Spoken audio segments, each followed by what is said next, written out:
Shalom, shalom, shalom à tous. Bienvenue dans notre émission Une connaissance de plus. Je suis votre sœur Juliana Garcia et sur ce plateau, je suis merveilleusement accompagnée de mes frères de l'église Golgotha à la base, le frère Nathan, le frère Anthony, le frère Eliezer et comme de coutume, on a encore la présence de notre très cher invité, l'homme de Dieu, le frère Mers. Shalom papa. Shalom, ma sœur. Merci de revenir sur ce plateau. Ce n'est pas une habitude, mais c'est une grâce pour nous. Merci vraiment d'accepter de prendre de ce temps pour nous apprendre de Dieu. Le plaisir est partagé. Merci. Et par rapport à ce qu'on avait appris dernièrement sur l'appel divin, on avait compris beaucoup de choses qui nous ont vraiment fait réfléchir. On a compris que Dieu ne se trompe pas de personne quand il appelle, et quand il appelle, c'est toujours le bon moment. Et de cela, on a aussi réalisé que après l'appel qu'on doit accepter déjà pour notre bien, il y a une vie à vivre avec ce Seigneur Jésus. Et ensemble avec les frères, on se posait les questions vraiment de bien comprendre par rapport à la marche chrétienne. Est-ce que c'est une vie en Christ tout simplement, ou est-ce que c'est par rapport à la mission, puisque dernièrement, on nous a aussi fait comprendre que la mission, elle est particulière selon l'appel. Donc, cette marche, c'est la mission, c'est la vie ordinaire en Christ, tout simplement. Est-ce qu'on peut avoir une précision là-dessus? Déjà, pour commencer, nous devons bénir notre Dieu du fait que sa connaissance est au milieu de nous. Par sa grâce, nous allons éclairer certaines choses. En ce qui concerne la marche en Christ, je pense que c'est déjà une forme d'appartenance parce que tu marches vers celui qui t'a appelé. Dernièrement, on avait parlé de l'appel où nous avons fait mention que une fois que Dieu t'appelle, il faudrait maintenant que tu écoutes les instructions qu'il te donne pour débuter avec lui une marche. Donc, la marche chrétienne est basée sur deux points que je vais mentionner. Le premier point, c'est la doctrine. La doctrine est déjà un socle, c'est une base qui a été posée par ceux qui nous ont précédés. Et on dit qu'il n'y aura pas un autre fondement. Ça veut dire qu'il y a vraiment une marche, il y a une conduite à tenir concernant ces principes. Il y a beaucoup de choses qui sont mentionnées là.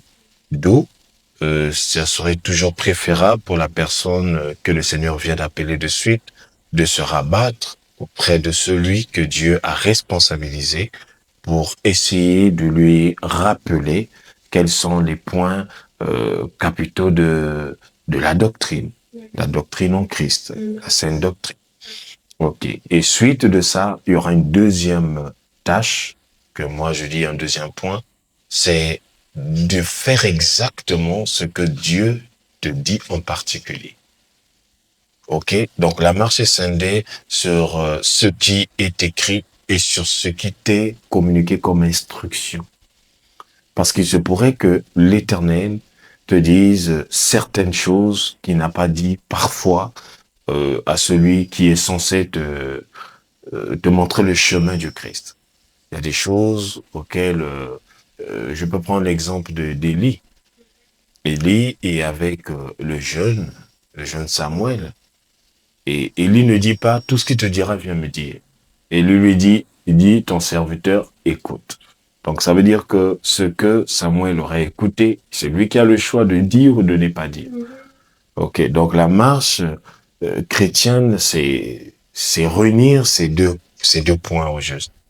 Donc le point de la doctrine, poursuivre exactement les traces de nos aînés et aussi écouter les instructions, comme on peut dire les ordonnances que Dieu te prescrit à toi.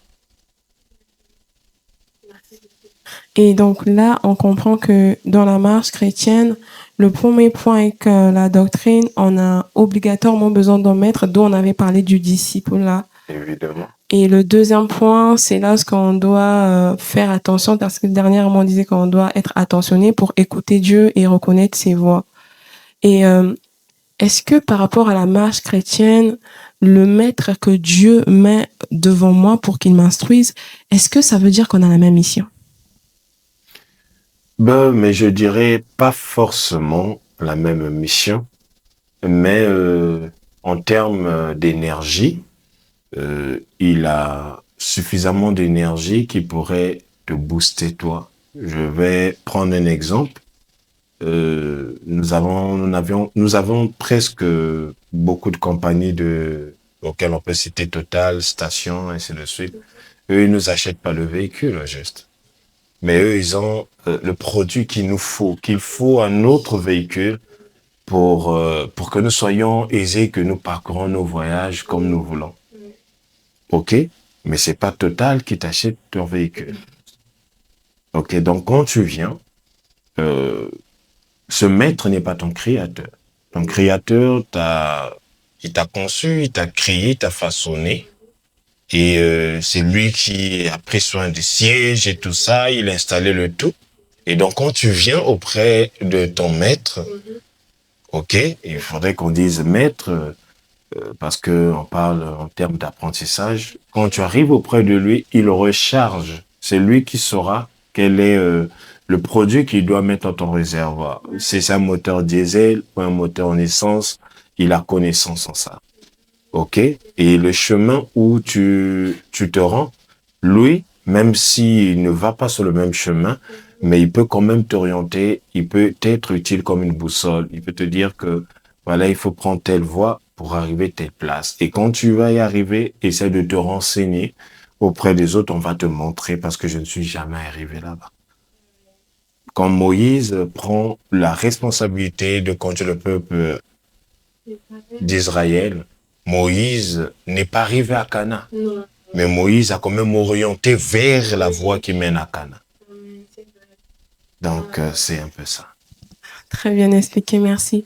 Et quand on parle de la doctrine et on parle de l'autre côté, je peux dire la révélation parce que pour savoir les instructions que Dieu me donne, qu'il n'a pas forcément fait connaître à mon maître, c'est là où on peut comprendre que dans la marche chrétienne, il y a des points qui nous relient tous et il y a des points qui nous diversifient. C'est bien ça?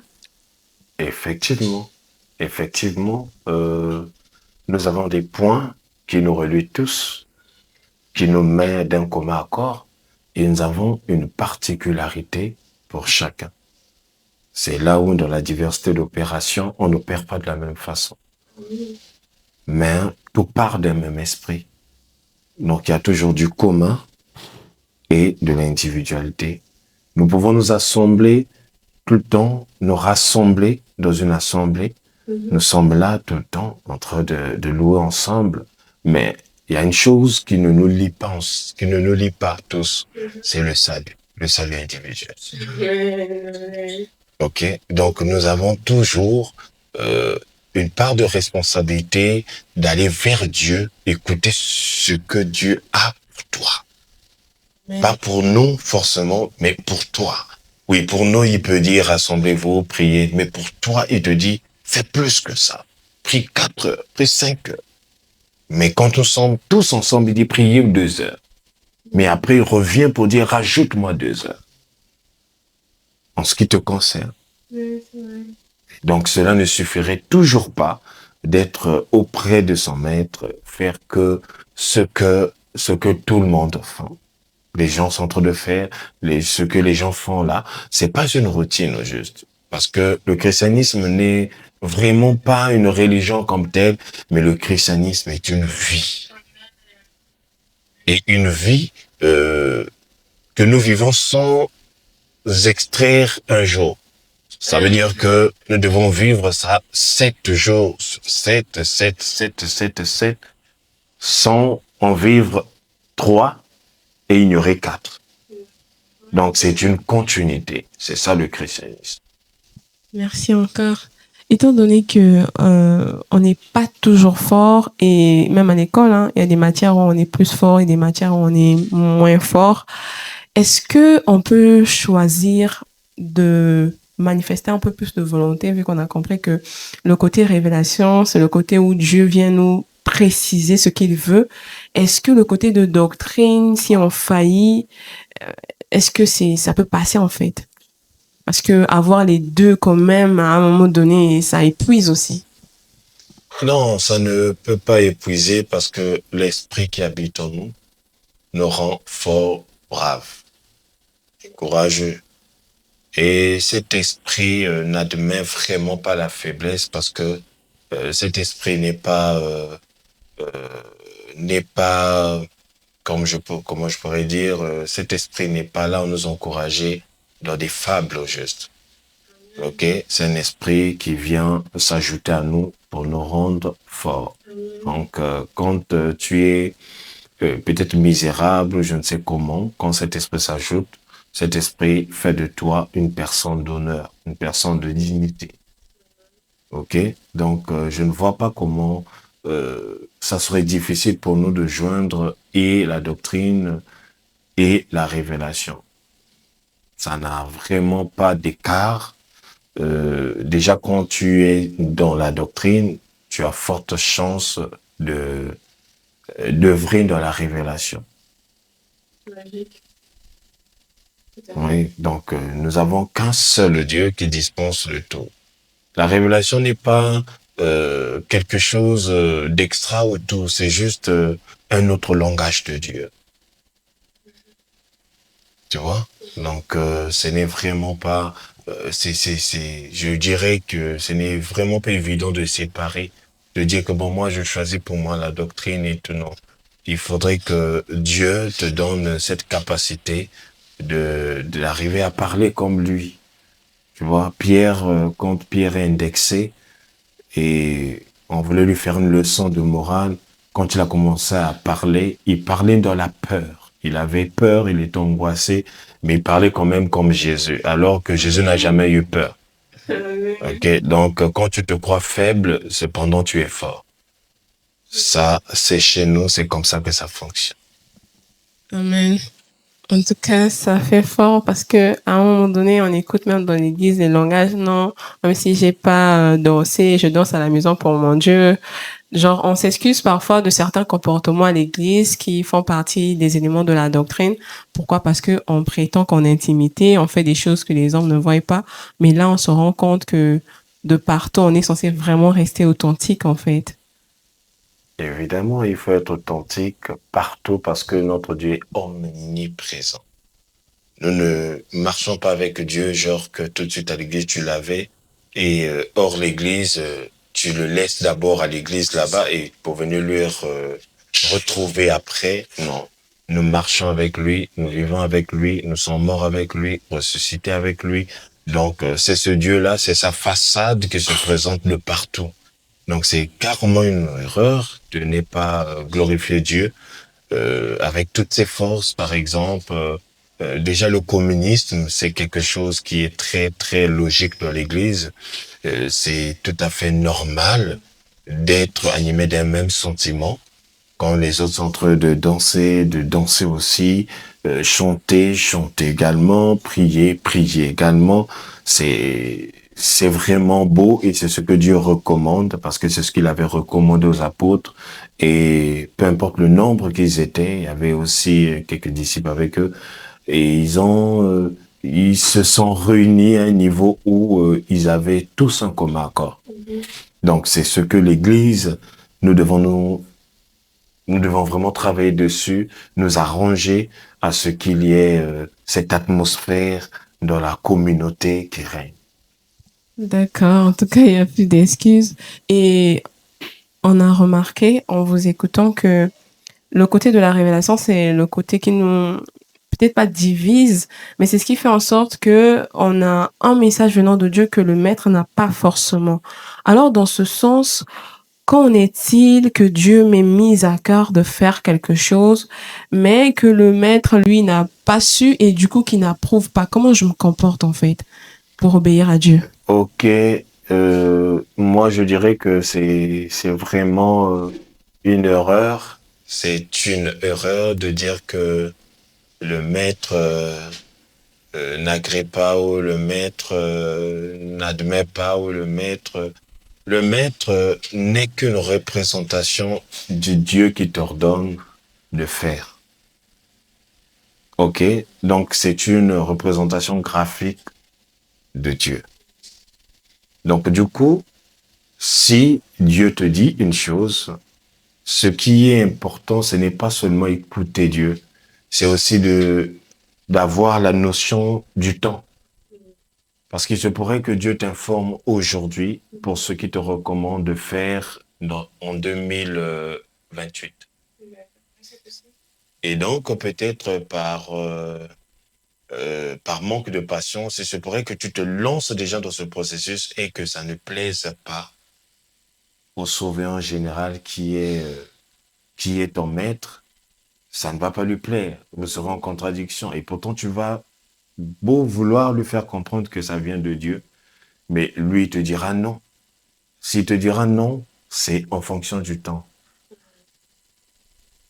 Est-ce que tu comprends? Parce que c'est lui qui a la capacité de t'orienter. Lui aussi, il a un planning de formation pour toi. Donc, ni toi, ni lui, personne ne voudra fondre au principe qu'il a reçu de Dieu. Donc, quand tu veux déjà aller ouvrir une église quelque part, pendant que lui, il n'a pas reçu le mandat, quand tu regardes la montre nécessite, sa montre prophétique nécessite que tu sois encore là. Vous serez en contradiction. Et lui, il aura toujours raison.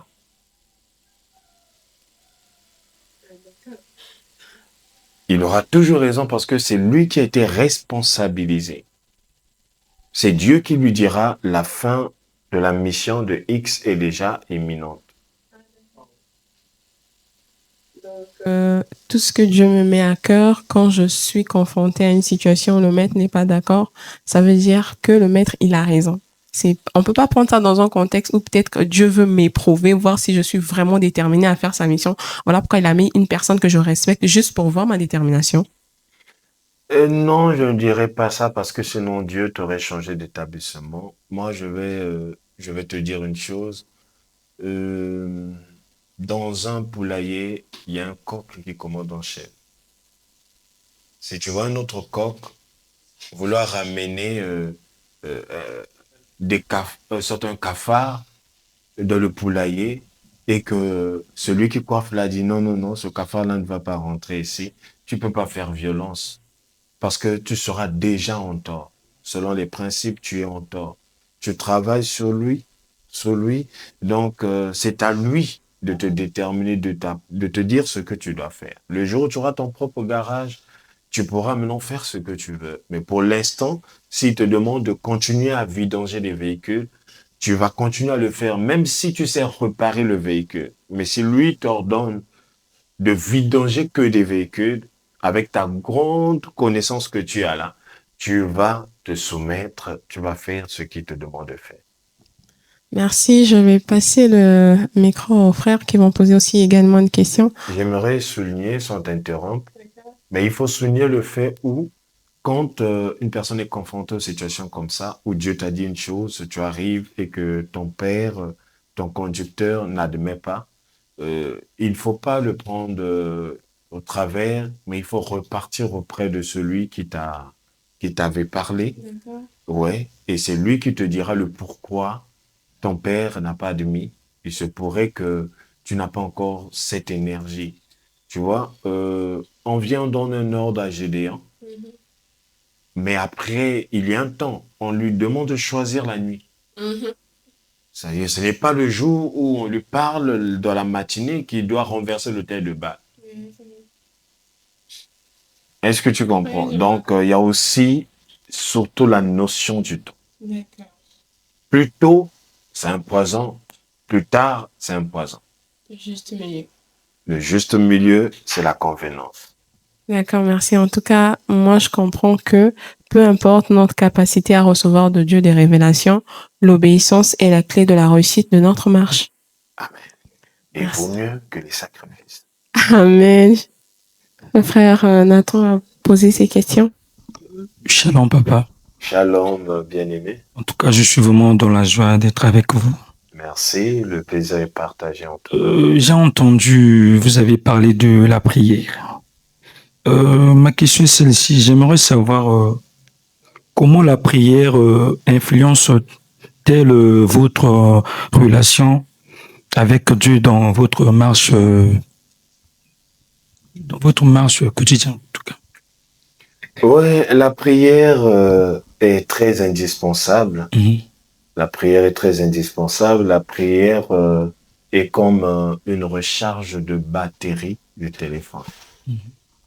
Si tu choisis de ne pas prier, ne sois pas surpris de ne pas émettre tes appels jusqu'aux États-Unis.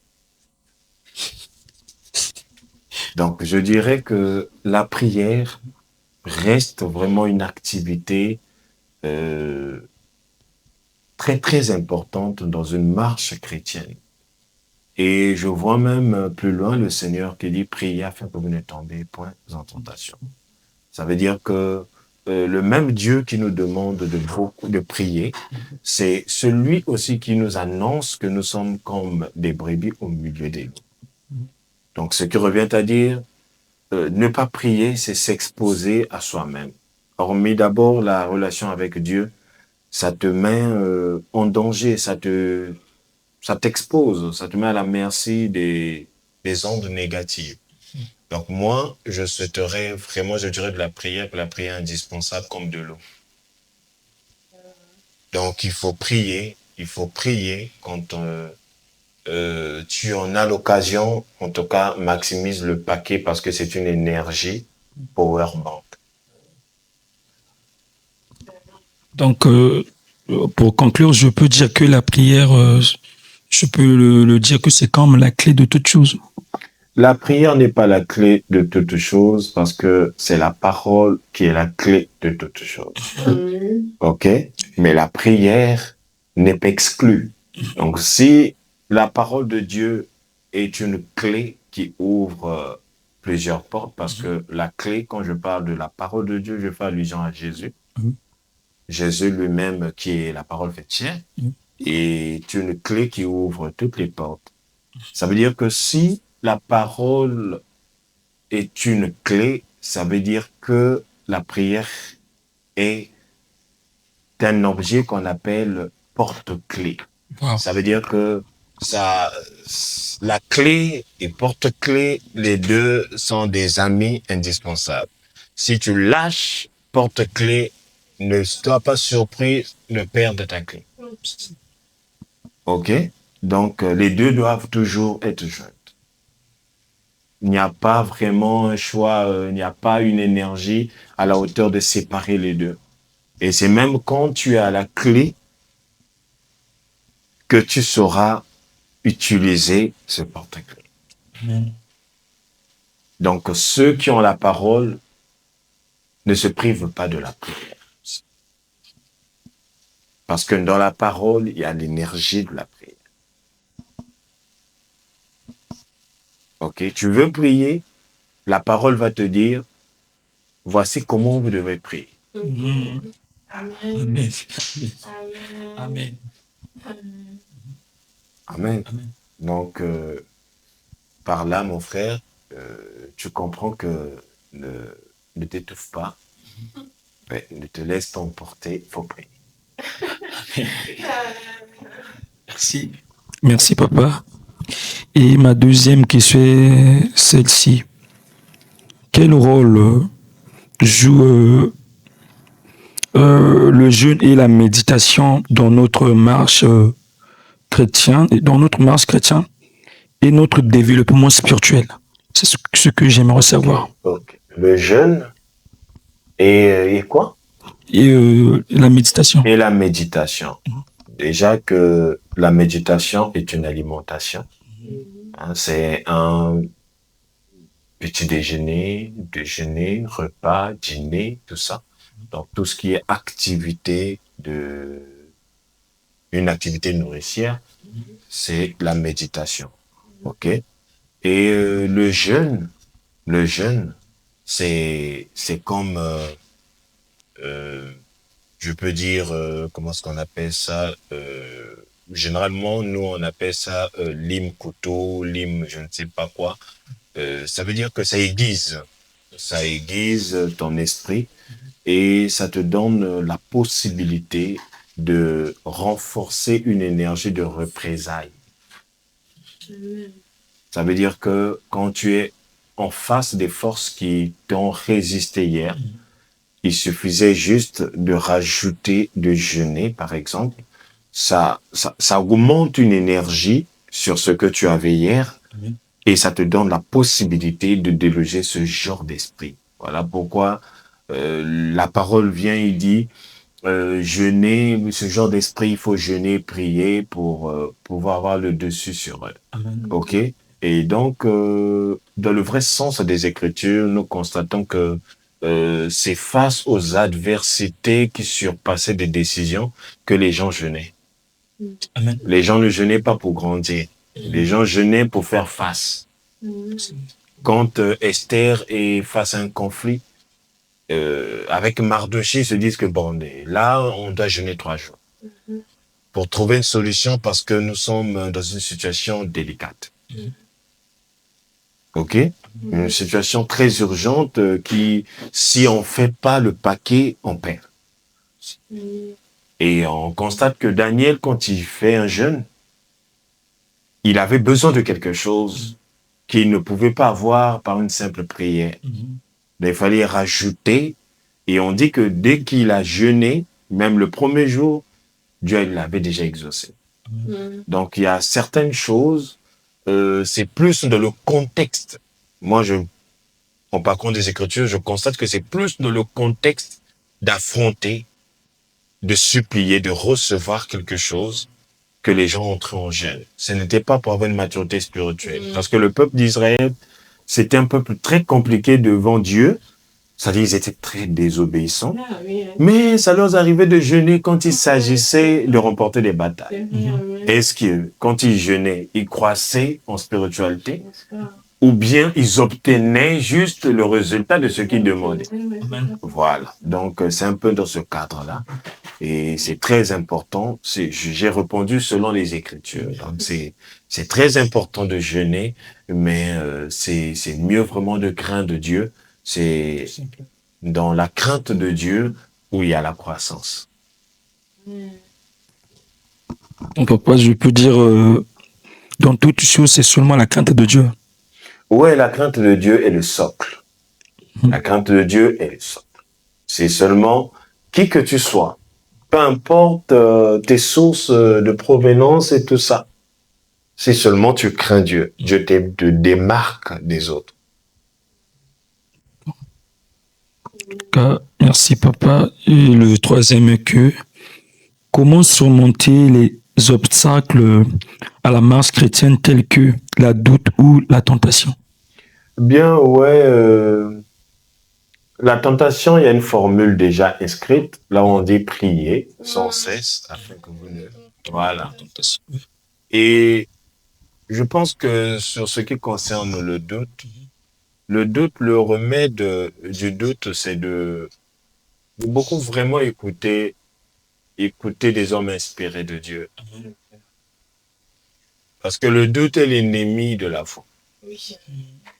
Alors, si tu veux vaincre le doute, tu dois maintenant avoir la foi. Et pour avoir la foi, il faut écouter ce qui sort de la bouche de Dieu. Donc, c'est comme ça. Ce sont des choses qu'on peut vaincre que par ces moyens-là. Amen. Ok? Donc, pour vaincre, il faut vraiment écouter l'évangile de paix. Il faut vraiment fréquenter les hommes saints de l'Éternel, comme le disait la femme sunamite, le saint homme de Dieu. Voilà.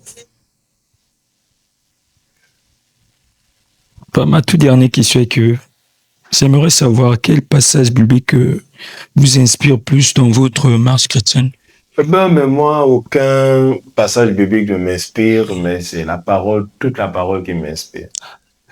Ouais, en tout cas, moi, vous pouvez retirer tous les versets de la Bible, me laisser juste le nom de Jésus, moi, ça me suffit. Je ne généralise pas, mais je dis pour moi. C'est parce que le seul Jésus que vous allez me laisser là, dans ce nom-là, j'ai tous les versets de la Bible. Amen. Merci beaucoup. Merci aux frères pour les questions. Elles ont aussi été importantes. On a eu à parler de la parole, Alors moi, j'ai une question avant de passer le frère Eliezer qui aura aussi ses questions. C'est par rapport aux épreuves. Moi, je pense que normalement, les épreuves sont spécifiques à l'individu. Maintenant, est-ce qu'il faut toujours retrouver un personnage biblique qui a vécu peut-être la même vie ou bien qui a eu les mêmes épreuves que nous pour qu'on se fortifie? Parce que présentement, dans mon esprit, j'ai l'image de la stérilité. La stérilité, si on prend Anne, elle était dans un mariage où il y avait c'était des co-épouses. On prend Sarah, elle était vieille. On prend Rebecca, elle était jeune et elle était seule. Donc, une sœur qui est stérile, si dans son foyer, elle a une rivale, elle peut se référer à Anne. Si elle est seule, Rebecca. Si elle est vieille, Sarah. C'est ça. Ouais, ce sont des points de repère. Donc, quand je suis dans mon épreuve, il faut que je fasse le travail de retrouver un personnage biblique qui a la même difficulté, enfin, qui a vécu la même difficulté que moi pour que je surmonte mon épreuve, c'est ça? Ouais, c'est ça, tout en sachant que rien n'est nouveau sous le soleil. Et rien de ce que tu vis n'a jamais été écrit. Tout ce que tu vivras, il y a quelqu'un qui a vécu.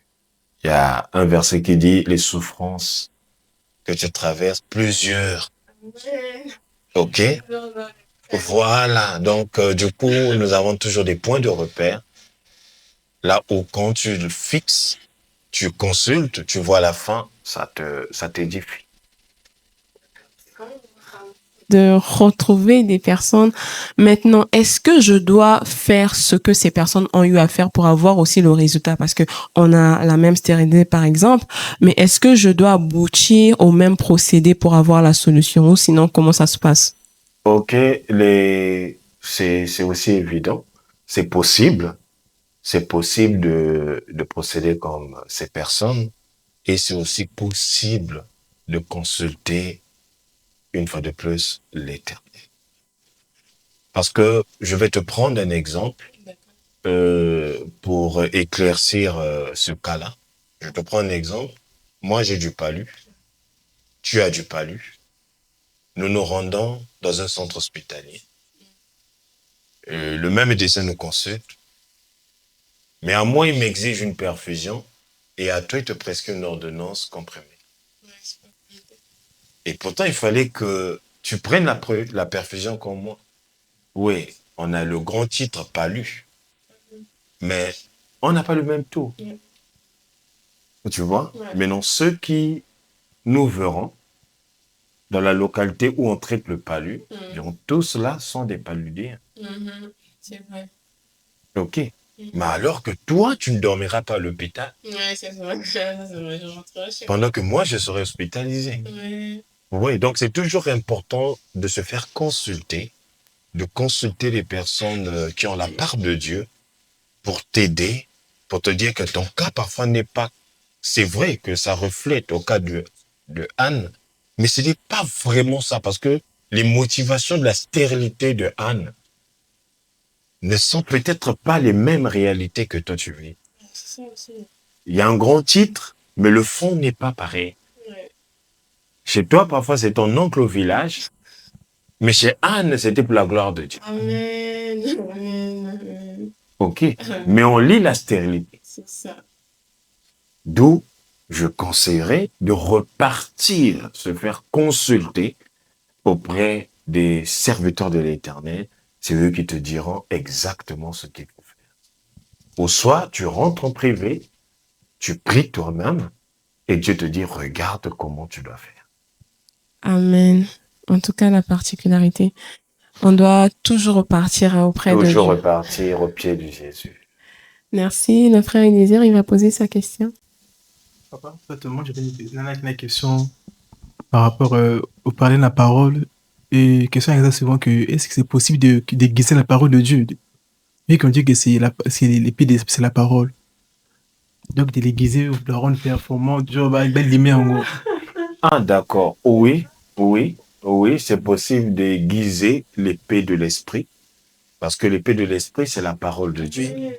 D'après Éphésiens. OK? Oui. Donc, comment Oui, aiguiser aiguiser. la parole de Dieu? Mhm. La parole de Dieu s'aiguise dans la crainte de Dieu qui fait de la sorte. Parce que tu peux avoir la connaissance de la parole, mais tu n'as pas la vie qui est conforme à cette parole. Oui, c'est possible.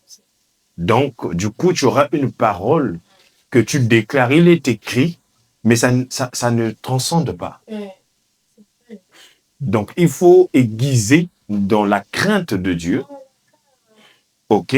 Mhm. Et après, tu verras que cette crainte-là va susciter, donc lier la crainte à la parole de Dieu, ça va susciter un langage de révélation, un langage différent. Donc, du coup, quand les gens t'écouteront, ils sauront que tu as l'épée comme l'épée de X, mais chez toi, apparemment, c'est un peu plus limité. Amen. OK? Mhm. Donc, il faut ajouter à la connaissance la crainte de Dieu. Et tu verras que ton épée sera aiguisée, bien limée. Et quand tu vas utiliser cette épée, parce que l'épée s'utilise par la bouche. Oui. On dit que dans sa bouche, il a des épées à double Oui, tranchant. épée aiguë. Amen. Donc cette épée aiguë Oui. Bien sûr. est très tranchante. Très bien. Amen. C'est pas moi. Ouais. Donc toi aussi, si tu veux l'utiliser, il va falloir que tu marches comme lui, que tu aies la vie qui est conforme à cette identité et tu vas commencer à manipuler cette épée. OK? Parce que la nôtre, quand nous la manipulons, ce n'est pas pour augmenter le taux de criminalité, mais c'est pour gagner. Amen. Donc notre épée nous permet de gagner des âmes. Amen. Amen. Parce que notre épée, la parole de Dieu, ça, Amen. c'est lié à la langue. Amen. C'est ma question. D'accord. Merci beaucoup pour la question. Ça m'a aussi beaucoup instruit. Et récemment, j'ai lu et je peux dire, été choquée. Et je me dis, est-ce que de la marche, c'est une affaire de temps? Parce que ce que j'ai lu, c'est quoi? C'est Jésus qui dit à Pierre, quand tu seras converti, affermis les autres. Alors je me suis dit, il a marché avec Jésus. Il n'était pas converti. Donc, du coup, ce n'est pas la puissance du maître que j'ai. Ce n'est pas l'impact de ce que Dieu fait avec lui, c'est le timing ou bien c'est ma volonté, parce que Pierre n'était pas converti. Donc par rapport à la marche chrétienne, est-ce que le temps est vraiment tenu de rigueur ou bien dans ce sens-là, peut-être que j'ai pas bien compris, c'était Pierre lui-même. OK, Dieu n'avait vraiment pas tort. Personnellement, Jésus n'avait pas tort Amen. de placer cela dans un futur proche. Pourquoi? Parce que aujourd'hui, nous pouvons être au même lieu, par exemple. Je vais te prendre un exemple un peu sur la piste politique. Nous voyons comment le président de la République, quand il fait son meeting, nous voyons des gens proches de lui, une population proche de lui. Est-ce que cette population-là est prête à la candidature? Tu vois? Je parle de la population. Il vient, il salue parfois les citoyens. Est-ce que quand il te salue, tu deviens ministre? Même pas. Non, ça n'a rien à voir. OK, donc la présence, elle est là, mais l'appartenance n'y est pas. Or, tu commences à appartenir, pas parce qu'on t'a sélectionné, mais parce que tu t'es conformé. Donc, Pierre, le Pierre qu'on avait parlé là, le Pierre de ce temps-là, n'était pas converti. Parce que Dieu ne peut pas lui mettre des choses sur lui pendant qu'il n'a rien fait. Il est innocent. Non. Donc, quand on dit, ça veut dire qu'il n'était pas converti et qu'il n'était pas repenti, mais il était suiviste. OK? Tu peux suivre sans participer. Ça veut dire que, là-bas, tu suis, mais tu n'as pas mis. Mais je vois souvent dans des cérémonies du baptême, il y a des gens qui arrivent jusqu'au lieu du baptême, mais qui n'ont pas payé le déplacement. Ça veut dire que pour lui, c'est le déplacement que vous avez payé. Donc, le jour où lui paiera son propre déplacement, c'est ce jour-là qu'il va réaliser la valeur du baptême. Je comprends. Donc, c'est un peu ça. Il y a des gens qui suivent par mouvement, il y a des gens qui suivent pour être vus de tous, mais qui n'appartiennent pas encore, qui n'ont pas encore ce cardio-là. Donc, on lui dit, quand tu seras converti et repenti, ça veut dire que il priait pour lui déjà qu'une fois le diable a réclamé et lui, il a prié pour lui. Il priait pour qu'il soit converti et qu'il affermisse les autres.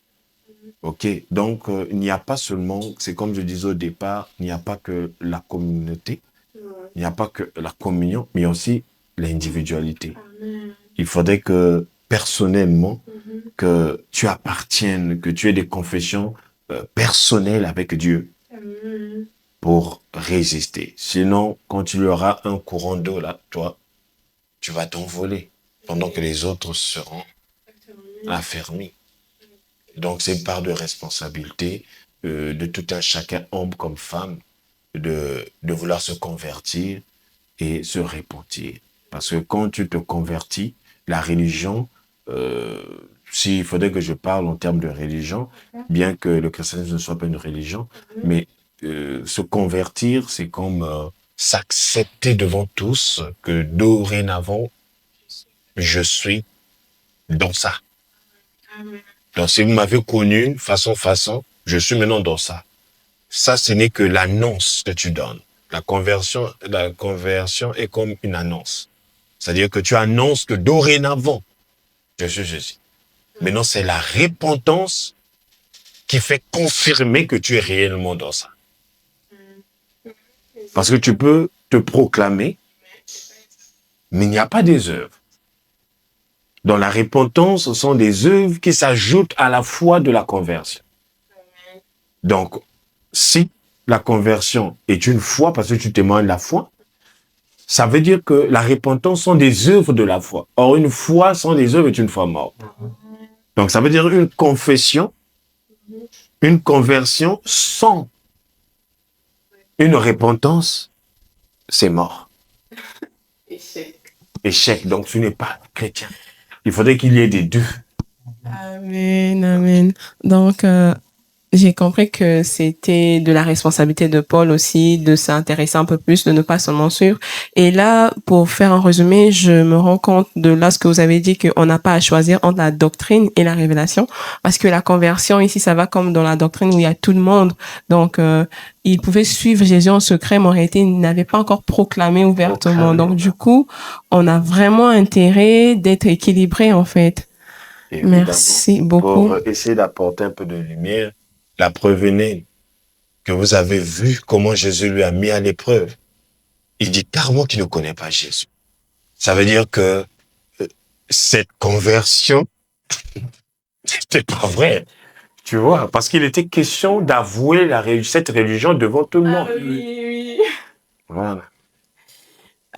Franchement, Pierre, il apprend des choses. Donc, vraiment, la prise de conscience aide beaucoup dans ça, parce que dire qu'on apprécie un homme de Dieu, c'est une chose, mais vraiment prouver que dorénavant, on fait de lui notre maître et manifester des œuvres, c'est tout autre chose. Le frère Anthony aussi également a des questions. Ok, il n'y a pas de souci, je suis à l'écoute. Bonsoir à tous. Bonsoir, mon frère. Je vous remercie pour cette occasion et de m'avoir laissé la parole pour vous poser quelques questions que j'ai. C'est un plaisir, mon frère. Sens-toi à l'aise. Du coup, je voudrais poser une question. C'est concernant le temps. J'aimerais savoir, concernant le temps, est-ce que c'est Dieu qui doit révéler à son serviteur le temps ou bien c'est aux disciples que Dieu est censé révéler le temps? Parce que tous nous sommes sous la tutelle d'un père. Du coup, j'aimerais savoir, est-ce que Dieu doit révéler le temps à l'enfant ou bien aux dirigeants? Merci beaucoup. Je connais quelqu'un, un aîné dans la foi, qui pose la question à son maître en ce qui concerne le temps. Et son maître lui dit carrément qu'en ce qui concerne le temps, là, ça te regarde pas. Ok? Donc, ça veut dire que le maître qui t'a accepté, qui t'a engagé, sait à quel moment il va te libérer. C'est Noé qui savait à quel moment qu'il doit ouvrir l'arche pour que ceux qui étaient dans l'arche sortent maintenant. Personne ne pouvait mettre la pression sur Noé pour lui dire que non, voilà, ouvre l'arche, déjà, non, on va sortir, non. C'est lui qui avait la notion, c'est lui qui savait que, bon, là, le déluge a déjà pris fin, là, il est en communion avec Dieu. Donc, c'est comme ça aussi. C'est Dieu qui lui dit, bon, fais monter ça jusqu'au sommet. Donc, c'est comme ça. C'est le maître. OK? Et ce n'est que proche, quand le maître sera proche de t'annoncer que Dieu va t'avertir. Pourquoi? Parce que il ne fait rien sans avoir averti ses serviteurs. Ça veut dire que c'est en ce moment-là qu'il va te ramener un message et quand ton père va parler, tu vas valider. Donc, du coup, ça a répondu à ma question. En tout cas, merci. Que Je Dieu vous soit remercie. béni. C'était l'unique question que j'avais à poser. Merci beaucoup, que Dieu soit béni. Merci pour la question et pour la réponse. Je pose la question pour comprendre. On nous dit racheter le temps, les jours sont mauvais. Alors, comment dans une marche chrétienne, on peut arriver à racheter le temps face aux épreuves? Ok, on rachète le temps en se projetant, en essayant de mieux faire. Donc, plus que tu essaies de mieux faire, plus que tu rachètes le temps. Pourquoi? Parce que c'est du mieux en mieux. Dieu nous appelle pour aller du mieux en mieux. Il dit, il te prend dans la poussière, mais après, il s'arrange à ce que tu t'asseyes sur la table des grands. Tu vois? Mais non, plus que tu fais preuve de moralité, de bonne moralité, de croissance spirituelle, de beaucoup de motivation et autres. Lui, c'est un juste juge. Et il saura que non, avec cette vitesse d'apprentissage, je vais te prendre un exemple. Dans notre cycle congolais ici, nous voyons des élèves en classe de CM1, mais tellement brillants, ils ont fait preuve, on les présente au CP. Et nous avons encore vu en 4e comment on te présente au BPC. Et encore en première, comment on te présente en classe de terminale au baccalauréat. Tu vois, et pourtant tu es en première. C'est un cycle normal que tu as suivi, mais comme tu es dynamique, que tu fais des moyennes qui surpassent même les moyens des autres, obligé de te dire, de te qualifier pour autre chose. Donc c'est ça, racheter le temps. Racheter le temps, c'est essayer de faire plus quand tu peux. Et donc ça va permettre à Dieu d'avancer le système avec toi, d'aller un peu plus vite. Et ça va lui faire gagner en temps. Parce que si tu étais prévu en 2028 et que tu as déjà réuni toute l'énergie possible, en 2026, ben, il libère la chose. Il te dit, mais attends, il fallait qu'il y ait batterie 100%. Tu as rechargé ta batterie à 100%. Pourquoi encore attendre 2 heures du temps pour débrancher le téléphone? Donc, je préfère te donner ce qui était de 2028, je te rapproche de ça parce que l'énergie est complète. OK? Je ne vois pas quelqu'un qui qui vient puiser de l'eau. Il y a un robinet qui est là, il place son seau. Mais de grâce, l'eau coule abondamment et coup de grâce, son seau se remplit vite et qui continue à rester là pour attendre. Finalement, c'est pour quoi? C'est pour renverser de l'eau de partout. Tu vois? Donc, plus tôt ça se remplit, plus tôt tu quittes. Moins ça se remplit, plus tu mets du temps là-bas. Parce que c'est quand l'eau coule gouttelette par gouttelette que tu mets du temps. Mais si tu t'arranges à ouvrir le robinet, tu vas vite quitter le lieu. OK? Donc, je ne sais pas si ça a répondu à ta question, mais bon. C'était à la fois drôle, mais aussi vrai. Seulement, concrètement, parce que anticiper, c'est une chose, mais ce qui est sûr et ce qui est vrai, dans l'épreuve, ça fait mal. Donc, on a de l'énergie qui s'épuise. Faire plus alors qu'on a une perte d'énergie, c'est pas déjà très évident. Et concernant le cas de la stérilité qui était mon exemple en premier lieu, comment une femme stérile peut racheter les temps pour qu'elle sorte rapidement de son épreuve? OK. une femme stérile pourrait racheter le temps. Je ne suis pas une femme pour mieux expliquer ça, mais par la grâce de Dieu, je pense que je vais expliquer avec la petite portion de sagesse que Dieu m'a donnée. Une femme sage et stérile rachète le temps en quoi faisant? En quoi faisant? Elle pose, elle le fera en œuvre. D'accord. OK? Aujourd'hui, nous avons, par exemple, une cohabitation, nous avons ceci. Par exemple, par sa foi, c'est une femme qui peut s'acheter un berceau, qui peut s'acheter des vêtements et placer là. C'est une personne qui peut aller rencontrer, comment ce qu'on appelle, ceux qui font un peu, Les sages-femmes, non, des dessins et tout ça, des les, représentations, les artisans. les artisans, pour te dire, bon, je vais te parler d'un merveilleux bébé que tu vas dessiner et tout ça. Pour faire une représentation, par exemple, que c'est ce visage que va porter mon bébé. Il y a plusieurs actions qu'on peut poser pour faire appel, pour racheter le temps. Parce que Dieu, s'il y a une chose qui séduit l'Éternel après la crainte de Dieu, c'est la foi. Amen. En tout cas, Dieu ne résiste pas à la foi. Il libère une onction, il dit, ta foi t'a sauvé. C'est-à-dire que bien que je ne pouvais pas, je ne voulais pas, c'est vrai que je pouvais, mais je ne voulais pas. Mais je libère quand même parce que ce que tu m'as donné comme foi, là, j'ai pas résisté. Ta foi t'a sauvé. Va en paix, ma fille. Va en paix, ma femme. Va en paix, X. Va en paix. Ta foi t'a sauvé. Donc, la foi, c'est vraiment un point de séduction de l'Éternel.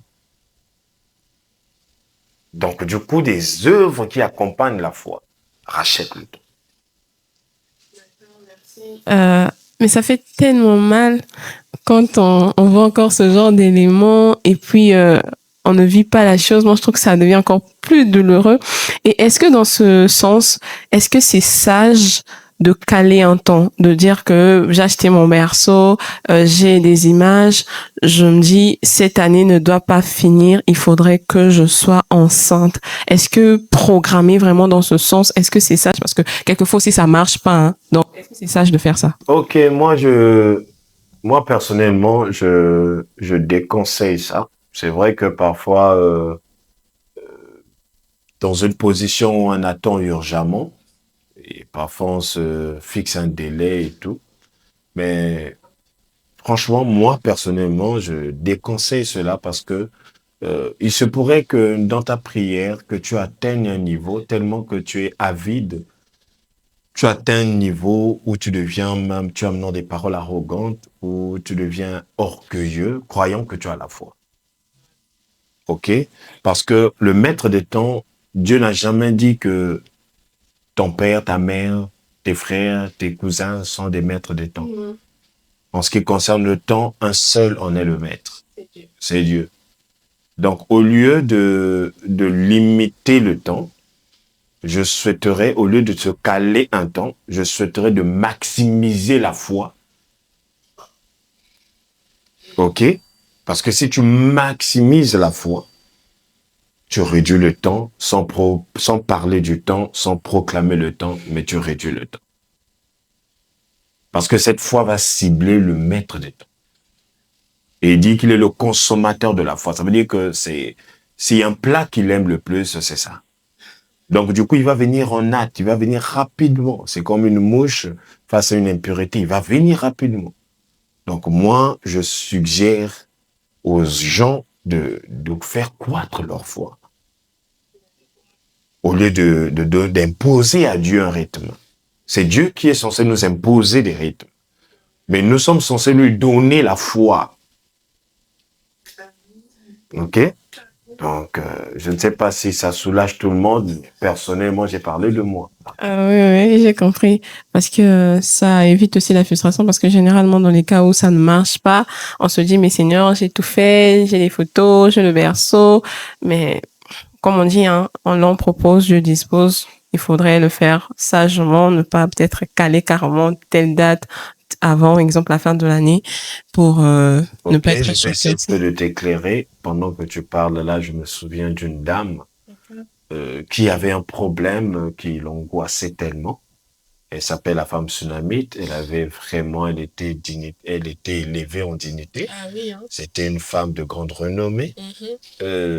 Bien qu'elle était modeste, mais elle avait une très grande renommée. Elle était connue des rois même. Amen. Mais elle avait un problème. Ouais. Et moi, j'aime son attitude. Si vraiment on pourrait avoir des sœurs comme ça actuellement, ça serait une bénédiction.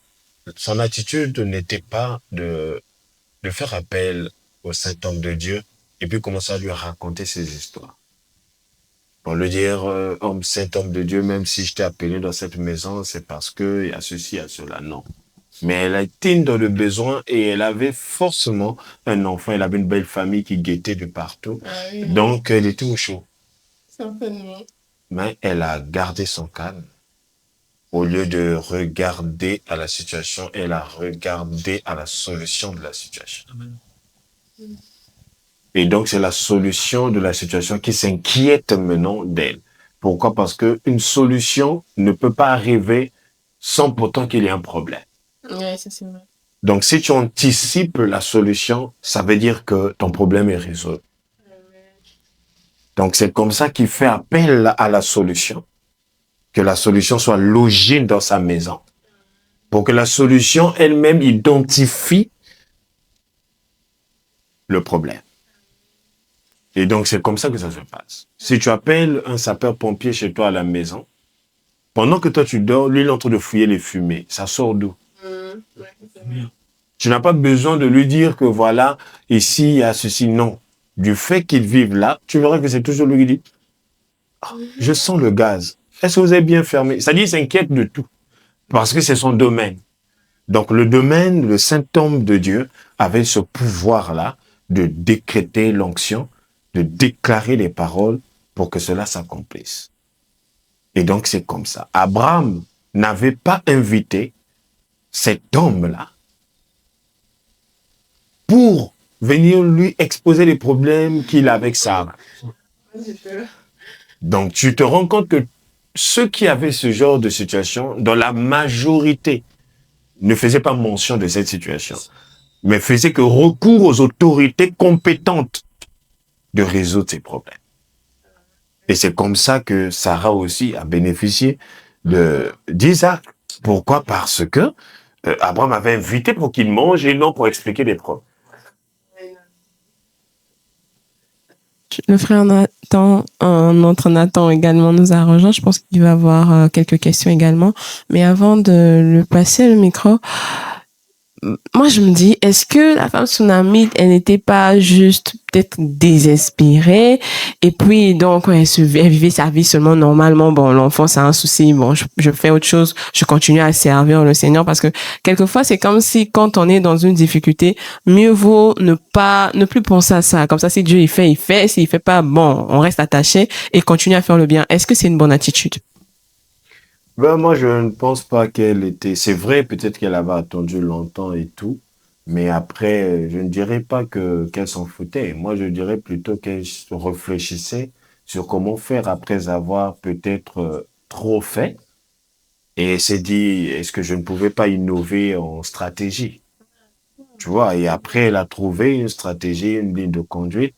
Elle s'est dit, bon, mais moi, je ne vais rien dire. Je vais juste le loger, faire l'hospitalité, parce que l'hospitalité loge les anges. Amen. Elle s'est dit, peut-être que l'ange qui devrait, dans le futur, qui va apporter le message à Marie, peut parfois anticiper avec moi. Donc, je préfère loger par hospitalité un ange ici qui va déclarer que l'an prochain ou bien un truc comme ça, tu vois. Donc, c'est un peu ça. Avant que Marie soit visitée, il y a des femmes qui ont été visitées par ce même ange qui annonçait que l'an prochain, je reviendrai, ainsi de suite, tout ça. Donc, je ne dirais pas qu'elle avait négligé ce côté, mais elle savait exactement ce qu'elle faisait. Nous avons Salomon qui ne demande pas l'argent, mais qui demande quelque chose qui contribue, et forcément, pour gérer, il faut avoir un budget. Tu vois, donc on peut parfois demander sans vraiment citer la chose, mais Dieu qui sonde les cœurs et les reins savait le pourquoi. Si même ça avait perturbé l'homme de Dieu, c'est parce que c'était sujet d'inquiétude dans le cœur de la Sunamite. Évidemment. Il n'y a pas de souci, c'est ouvert à tous.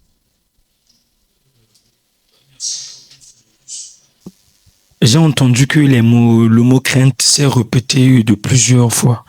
J'aimerais savoir qu'est-ce que l'importance de la crainte de Dieu dans la marche chrétienne en général. Oui, la crainte de Dieu, déjà il y a pas mal de versets qui demandent à l'homme de trembler devant Dieu et de vibrer, même les montagnes s'affaissent. Donc, la crainte de Dieu, c'est plus que venir à l'église, c'est plus que ne pas injurier quelqu'un. La crainte de Dieu implique beaucoup de choses. Ça implique beaucoup de choses, je ne peux pas être en mesure de tout citer, parce que la crainte de Dieu fait la grandeur de Dieu. Donc, Dieu a une grandeur infinie. Donc, je ne saurais pas dire le tout, mais au moins quelques éléments.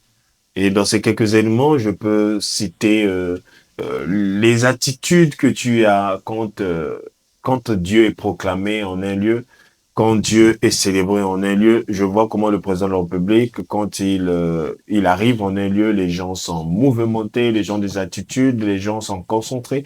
Même celui qui était assis d'une façon sur sa chaise se redresse. OK? Ça veut dire qu'on craint qu'il y ait une sentence. C'est cette crainte-là que Dieu veut. Les gens, tu ne prendras pas le nom de Dieu en vain. Tu vois, les gens prennent la présence de Dieu en vain.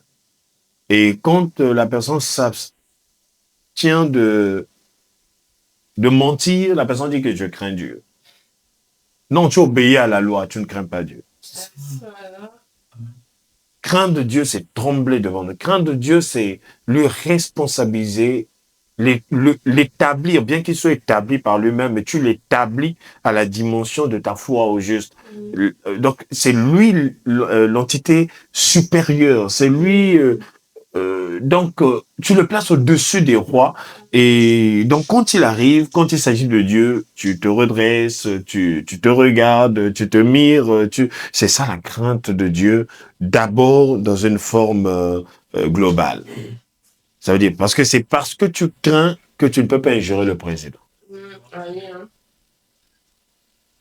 Est-ce qu'on se fait comprendre?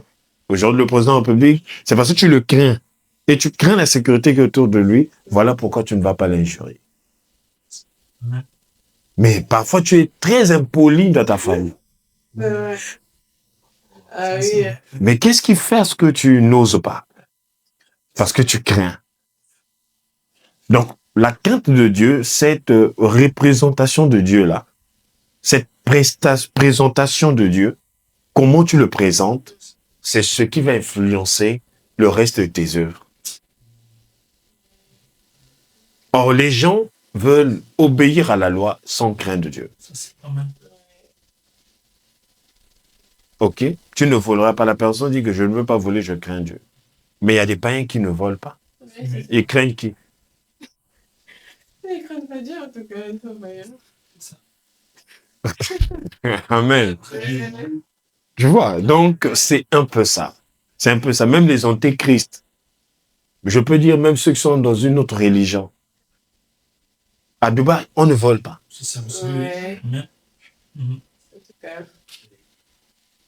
Est-ce que ça fait d'eux des chrétiens? Ce sont des musulmans. Tu vois? Donc, il y a une différence dans la crainte. La crainte, elle est psychologique. C'est comme quelqu'un qui voit des films d'horreur et donc qui a peur, même dès qu'il y a quelque chose qui traumatisé. Voilà. Maintenant, il fait traumatiser dans le Seigneur. Ça veut dire que quand on te parle, même une personne vient avec légèreté, tu crains, tu dis, ne le fais pas. En tout cas, parce que tu crains. C'est ça la crainte. Dieu veut que nous tremblons pour lui. Il dit, ne craignez pas ce qui tue le corps. Tu vois? Donc ça veut dire que tout homme qui a la possibilité de tuer ton corps, tu ne le crains pas. Mieux que Dieu. Normalement. Est-ce que tu comprends? Mais aujourd'hui, regarde comment tu crains le colonne plus que Dieu. Donc la crainte a beaucoup d'aspects, vraiment sans citer d'abord les interdits de la loi, mais j'aimerais que vous preniez cette crainte-là dans le grand sens de la grandeur infinie de Dieu et qui fait trembler, qui parle aux eaux et les eaux se taisent, les eaux se calment. Tu vois, quelqu'un de comme ça, aujourd'hui, il suffisait juste qu'une personne sorte ici en blouse rouge avec des fils attachés ici et sur la tête. Toi, tu auras peur. Tu vas craindre. Tu vois? Or, Dieu n'a pas besoin de sortir avec des vêtements comme ça pour t'effrayer. Or, toi, tu dois le craindre selon la mesure de ta foi. Comment tu le vois? Comment tu le définis? Voilà pourquoi dans la Bible, il y a beaucoup de noms. Jéhovah Nissi, Jéhovah Shammah, El Shaddai, Adonai, Elohim. Tu vois, chacun avait ses apparitions et donc chacun tremblait devant Dieu selon ses apparitions. Donc, sans vraiment ajouter le formulaire de la loi d'abord, je te prends ça vraiment de ce sens-là. Maintenant, si à ça tu vas ajouter ne pas voler, ne pas envier, ne pas, ça sera encore plus mieux. Parce qu'on dit que la lettre tue. Ok, il y avait des Nicodèmes qui étaient 100% là en train de respecter la loi sur toute la lettre. Il y a même eu, je ne sais pas qui est, je pense que c'est Zaché ou quelqu'un d'autre comme ça, même Corneille. On parle bien qu'il était païen. Ça veut dire que c'est quelqu'un qui observait la loi, mais qui n'avait pas vraiment l'appartenance à Dieu. Donc il fallait que Pierre se déploie pour essayer de faire vivre Christ en lui. Voilà pourquoi Pierre, dans son discours, est en train de présenter Jésus.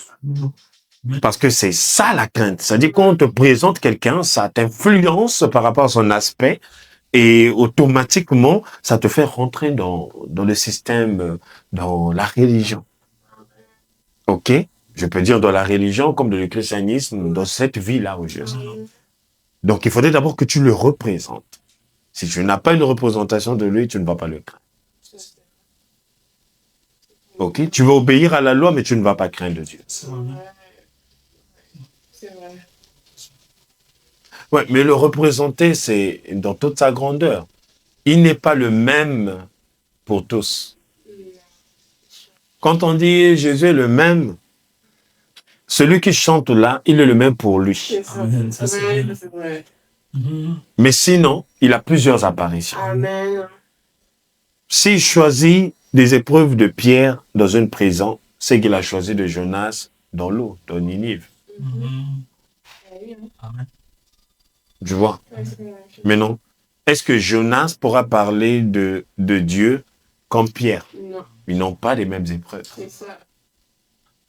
Donc, chacun voit Dieu dans sa grandeur. Dans le représenter, si tu demandes à Jonas qui est Dieu, il te dira Dieu, c'est la possibilité, la capacité de vivre dans un poste. En tout cas, c'est vrai. Ça, c'est vrai. Amen. Si tu demandes à Moïse, Dieu, c'est la capacité d'avoir un bâton transformé en serpent. Ah oui, ça c'est vrai. Tu vois, donc chacun a sa façon Oui, c'est de vrai. définir Dieu et c'est ce qui va avec.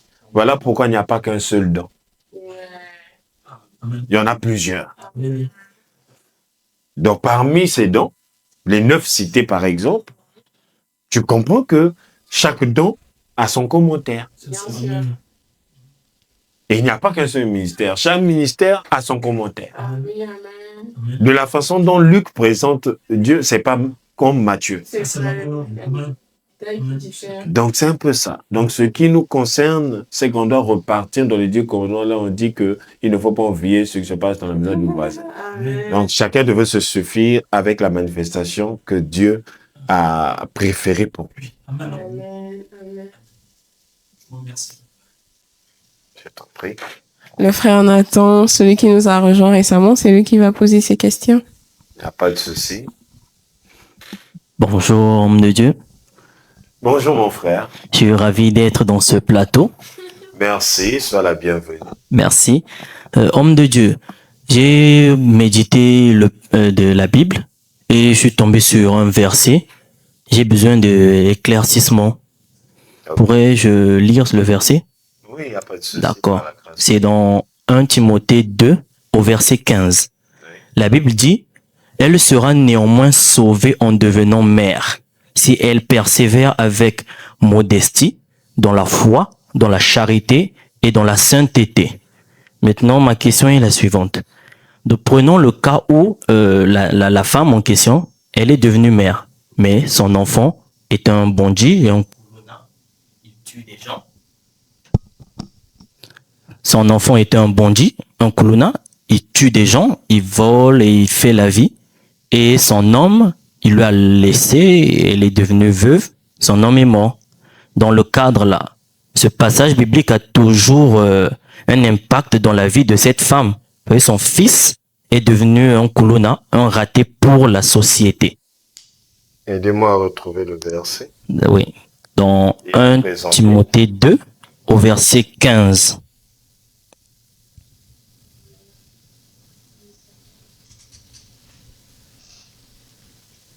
« 1 Timothée 2. Au verset 15. Attendez, s'il vous plaît. On peut même aller au verset 13 pour Merci. comprendre le contexte. 1 Timothée 2 au verset... tu dis On peut aller au verset 13 pour comprendre le contexte. Ok. Car Adam a été formé le premier. Oui. Et Ève ensuite. Oui. Et ce n'est pas Adam Oui. qui a été séduit, c'est la femme qui, séduite, s'est rendue coupable de transgression. Oui. Elle sera néanmoins sauvée en devenant mère, si elle persévère avec modestie dans la foi, dans la charité et dans la sainteté. Oui. Ok? Oui. Ce verset est lié à un type de comportement, de principe à obéir. Ça n'a rien à voir avec l'enfant Oui. qu'elle a eu enfanté, même si l'enfant s'est détourné.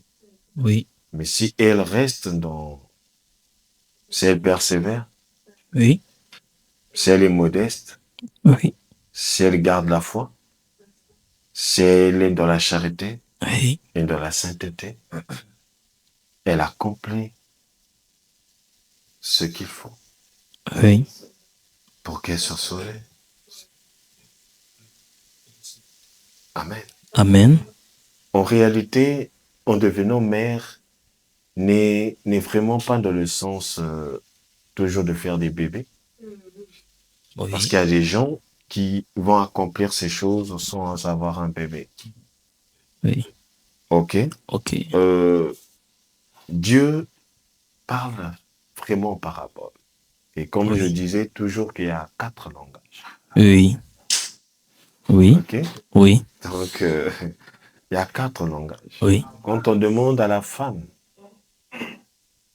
néanmoins, sauvée, elle sera néanmoins sauvée en devenant mère. mère. Oui. Ce n'est pas parce que elle a un bébé dans son ventre qu'elle sera sauvée. Maintenant, quel sera le cas de celles qui n'ont pas de bébé? Oui. Oui. Amen. Amen. La maternité Oui. de Dieu. Oui. Dieu dit que il est notre époux. Oui. Donc, quand il fait allusion, or, l'époux, c'est le père. Oui. Et donc, si l'époux, c'est le père, qui sera son épouse? L'Église. Si l'époux, c'est le père, qui Oui. sera son épouse? Comment on va appeler son épouse? Aucune idée. Le couple, c'est qui? Le père est qui? Non. Pour qu'on ait un couple, Oui. il faudrait qu'il y ait qui? Et qu'il y ait un époux et une épouse. L'époux et l'épouse. Oui. Donc, on peut dire père et Mère. Ah oui. Ah oui. Ah oui. est-ce que quelqu'un comprend? Ah oui. Ah oui. Oui, ah oui, là j'ai compris, j'ai compris. Est-ce que tu as compris, mon frère? Oui, j'ai compris. Donc, si elle accepte Oui, de devenir épouse, mais pas n'importe quelle épouse, parce qu'il y a des folles et il y a des sages. sage, ah oui, oui, Donc, c'est cette épouse oui, qui persévère. oui, Parce que si elle persévère, elle sera couronnée. oui. Qui persévère, qui est modeste, Modeste, oui, dans la qui, foi. qui est modeste dans la foi. Oui, C'est-à-dire, elle n'a pas une foi arrogante. oui, Sa foi est modeste. Parce que parmi les fruits que dispose son homme, oui. il y a aussi la douceur. Ah oui, Il y a la tempérance. oui, Il y a toutes ces choses. Donc, c'est pas parce qu'elle persévère, mais dans la foi. OK? oui, Dans la charité. On dit que toute œuvre sans charité n'est rien. oui,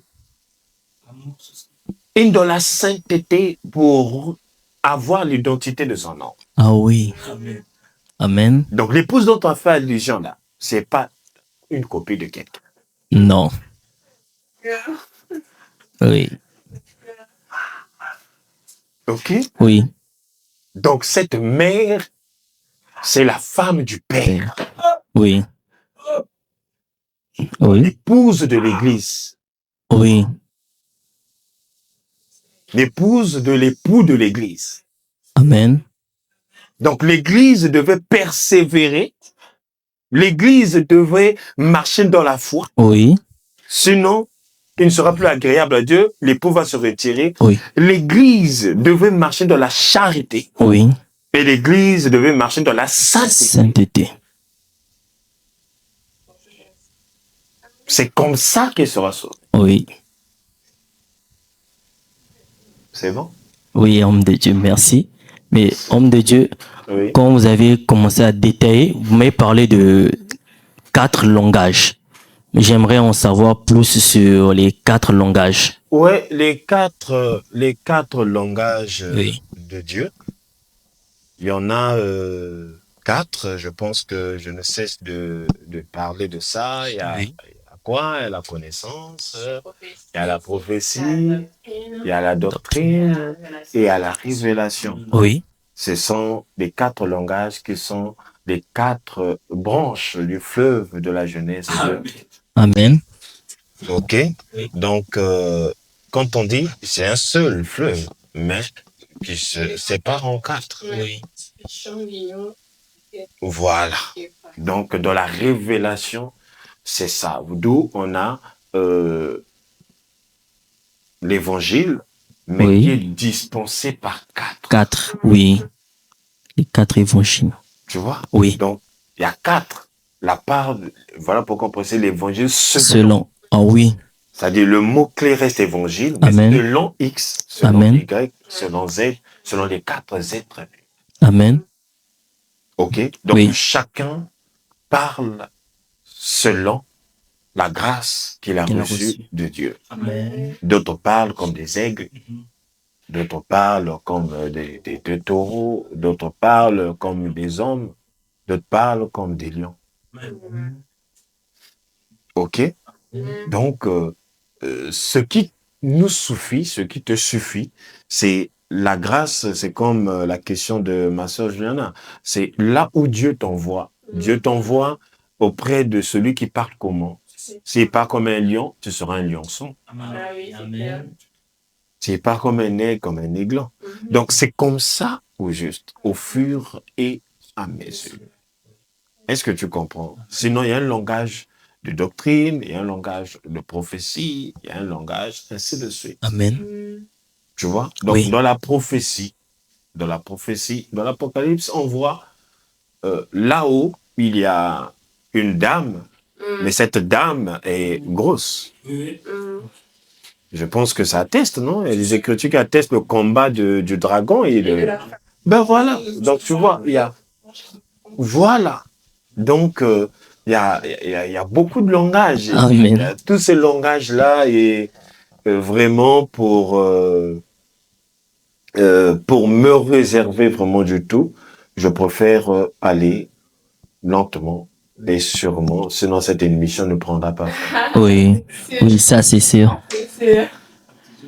En tout cas, sinon, ça ne prendra pas fin. Oui. On va aller en termes, on va dépasser et ça serait pas bien pour ceux qui nous suivent sur net, avec Internet. C'est parfois payant et c'est le suite. Oui. Donc, il faut rendre les choses un peu plus faciles pour tous. Amen. En tout cas, ça a été très chaud. C'était très profond, c'était très dynamique aussi. Ça booste, vraiment, ça rend plus énergétique.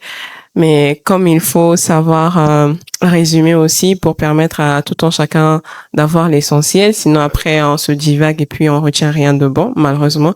Donc, je voudrais déjà dire merci beaucoup pour tout ce qu'on a appris aujourd'hui. Et avant de demander le mot de la fin, j'ai remarqué que la marche, ce que j'ai retenu déjà sur ce plateau pour permettre aussi aux autres peut-être d'avoir la même idée que moi, on a parlé de révélation, de doctrine, mais aussi la prise de conscience, il y a l'obéissance aussi envers Dieu, envers le Maître. Et j'ai remarqué quand même que la marche, c'est comme s'il y a plus des épreuves. Or, quand il y a des épreuves, c'est après en enseignement. Maintenant, quand on remarque dans la vie d'une personne qu'elle est plus des épreuves, c'est quoi? La personne est trop bruyante, voilà pourquoi on l'éprouve. La personne comprend pas assez, voilà pourquoi on l'éprouve. Sinon, j'aimerais avoir quand même une idée. Bon, mais c'est comme je disais, hein, les épreuves sont qualifiées en fonction du créateur lui-même. Tu vois, le créateur certainement a un planning de chacun d'entre nous. Il sait qu'il va quitter plus tôt. Il sait qu'il va prendre assez de temps ici-bas sur Terre, ça c'est le suite, qui quitte moins, à moins de 50 et qui va aller jusqu'à 120. C'est lui qui maîtrise. Donc si on accélère un programme, certainement parce qu'il y a une raison. Normalement. OK? Donc, des épreuves accumulées peuvent être au profit du maître, comme au déprimant, au retard, je ne sais pas, beaucoup de choses de l'élève qui ne s'adapte pas. Ah. Parce que quand on conduit des brebis, personnellement, que ce soit des cabris et tout, ceux qui ne comprennent pas qu'ils doivent aller, qu'ils doivent suivre le chemin des autres, très souvent, on les expose aux épreuves. Le bâton. Tu vois, il y a un bâton qui arrive et puis tu vois, tu pouvais partir sans bâton, mais tu as poussé au berger de créer une action qui était imprévue. Tu vois, donc ça peut être par désobéissance qu'on est victime de beaucoup de ces choses, comme ça peut être pour accélérer le programme parce que plutôt on veut se servir de toi. Ah, d'accord. Ah, d'accord. Donc les vraies causes restent anonymes, c'est Dieu qui connaît. D'accord. Là, au moins, ça soulage. Parce qu'à un moment donné, on se dit, c'est vrai, quand on lit la Bible, on se rend compte que ce qu'on vit, c'est pas une surprise, mais quand même, on a besoin de souffler. Mais là, je comprends que la réponse, c'est Dieu qui sait. Et le côté qui, moi, m'a consolé, c'est quand vous avez dit que il se pourrait que Dieu voudrait consommer plus rapidement. Alors, si on peut avoir un mot de la fin pour nous permettre de revenir un peu sur l'équilibre afin de garder ce qu'on a reçu ici. Ok, mon mot de la fin, je vais d'abord m'adresser à ceux qui nous suivent au loin. Toutes les fois qu'il y aura un petit souci, soit une chose mal comprise, c'est toujours important de revenir en question. Et la régie pourra toujours me contacter pour essayer de mettre au clair. Ah oui, hein. Oui.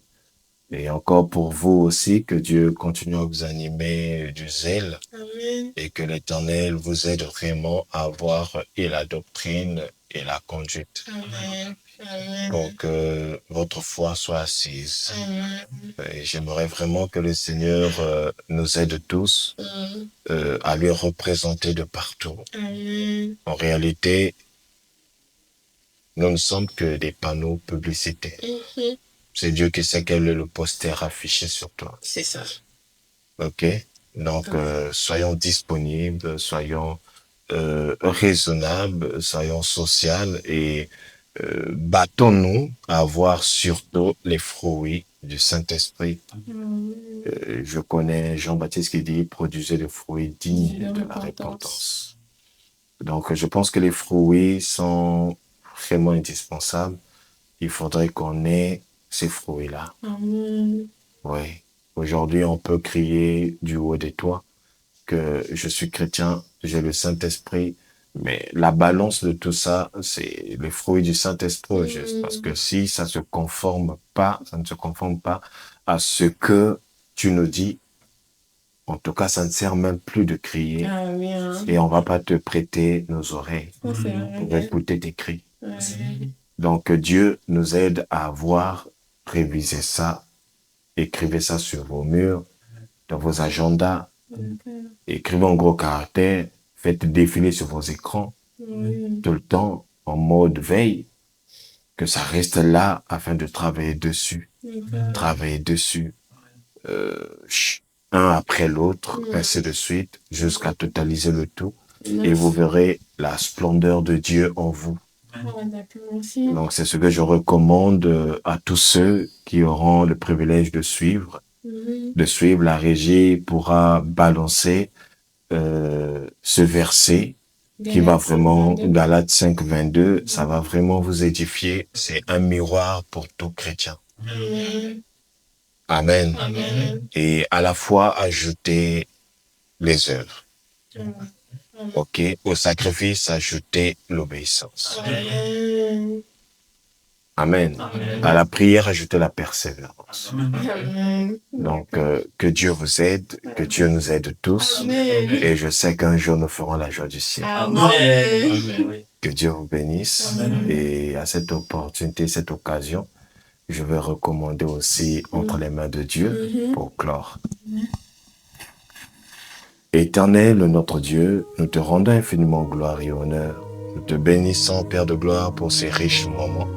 Ton esprit était présent au milieu de nous. Et Père de gloire, comme ma foi m'indique toujours au loin, j'ose croire que tous ceux qui ont suivi et tous ceux qui verront la diffusion, tous ceux, Père de gloire, qui marqueront leur témoignage dessus, que ce soit par un j'aime ou par un commentaire, laisse que la grâce de Dieu les accompagne et que le Saint-Esprit de Dieu leur donne selon le dessein de Dieu. Et Père de gloire, pour tous ceux qui restent incrédules pendant une durée déterminée, j'aimerais, Saint-Esprit de Dieu, que tu rachètes le temps en leur faveur et qu'ils comprennent tout. Que le Saint-Esprit de Dieu nous aide vraiment, Seigneur, à accomplir cette mission, cette tâche que nous avons de rendre tous des disciples. Alors, Saint-Esprit de Dieu, anime-nous par un zèle si important, un zèle glorieux de l'Éternel, un zèle qui diffuse l'évangile de paix. J'aimerais, Saint-Esprit de Dieu, que la puissance de l'Éternel nous accompagne toutes les fois. Le royaume des cieux ne consiste pas seulement en paroles, mais aussi en démonstration de la puissance. Alors qu'il en soit ainsi pour chacun d'entre nous, au nom de Jésus-Christ. Amen. Amen. Amen. Merci beaucoup. Et merci beaucoup à papa encore d'être passé pour répondre aux préoccupations. Ça nous a fait chaud. Et je remercie également mes frères qui m'ont accompagné. Leurs questions également ont été importantes. Je pense que vous allez le remarquer. Merci aussi à vous d'être restés jusqu'à la fin de cette émission. Portez-vous bien. Vraiment, à très bientôt.